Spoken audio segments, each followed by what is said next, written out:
3 years ago, when the 49ers were bad and rebuilding, you could understand if they had a few players on their roster who didn't really deserve jobs in the NFL. Not anymore. Now the 49ers have an elite roster. In September, they'll have to release a few quality players simply because the 49ers can't keep them all. Meaning the 49ers must release the players who don't deserve jobs on the team this year. Can't keep them around for sentimental reasons anymore. Here are 5 players the 49ers absolutely should cut before the regular season. Kyle Shanahan thought C.J. Beathard was the next Kirk Cousins. Washington drafted Cousins with the 102nd pick in 2012 when Shanahan was its offensive coordinator. So in 2017, when Shanahan became the 49ers head coach, he traded up to the 104th pick to take Beathard. Beathard is not the next Kirk Cousins. Beathard is not an NFL player. He might have had a future at one time, but the 49ers played him before he was ready. Played him on some terrible teams and he took a beating. So did Brian Hoyer. Those two never seemed to recover mentally. The 49ers probably feel at least partially responsible for Beathard's struggles because they played him too young. He started 10 games, lost 9, and got sacked 37 times. But now they have to move on. They don't need him anymore. They already have one of the best backup quarterbacks in the NFL, Nick Mullins. They don't need a third quarterback. Pettis played well during his rookie season when Mullins was the quarterback. Pettis started 7 games, caught 60% of his targets, and gained 467 receiving yards. But he bombed during his second season when Jimmy Garoppolo was the quarterback. Pettis started 4 games, caught just 45.8% of his targets, and gained only 109 receiving yards. So the 49ers benched Pettis, then made him a healthy scratch for their playoff games against the Vikings and Packers, then made him inactive during the Super Bowl. Quite the come down. Now Pettis stands no higher than 7th on the 49ers wide receiver depth chart behind Deebo Samuel, Kendrick Bourne, Trent Taylor, Jalen Hurd, and rookies Brandon Ayuk and Jawan Jennings. The 49ers probably won't cut Ayuk or Jennings. The Niners just spent draft picks on them. They probably won't cut Taylor. Garoppolo loves him. They probably won't cut Hurd. They drafted him in the 3rd round last year and he got hurt.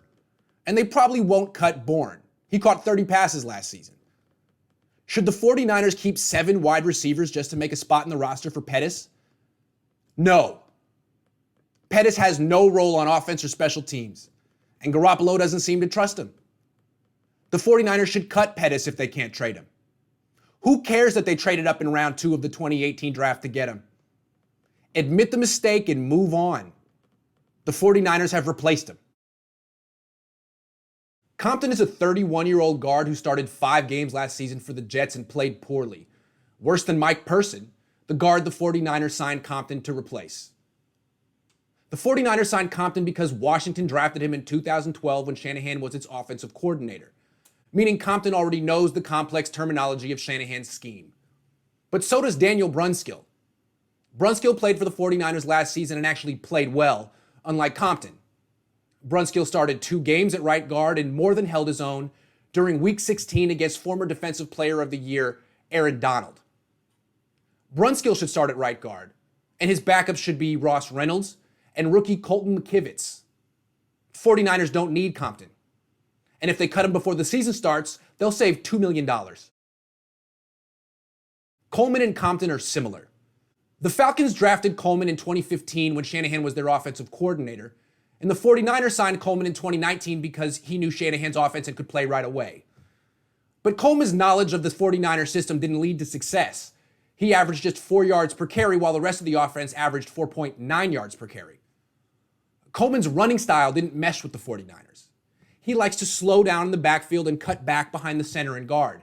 And that style worked for him in Atlanta because the Falcons have an excellent center, Alex Mack.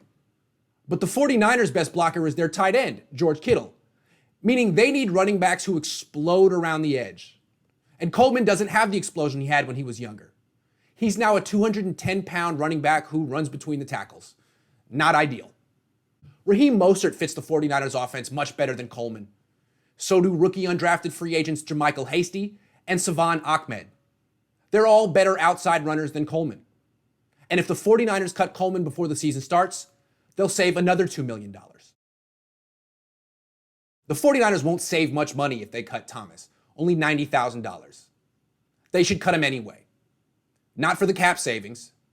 They should cut Thomas simply because he's not one of their 53 best players. Never has been. The 49ers drafted Thomas with the 3rd pick in 2017. That's why he's still on the team. In retrospect, he should have been an undrafted free agent. He never has made a real impact on the 49ers. He's a terrible pass rusher because he sticks to offensive linemen like his uniform is made of Velcro. And he's not a particularly good run defender either because he's small for a defensive tackle and has short arms. And when he does get a chance to play, he usually jumps offside. Thomas is the 49ers' worst defensive lineman. Julian Taylor, Kentavious Street, Kevin Givens all make a bigger impact. Cut Thomas. Keep a player with a future.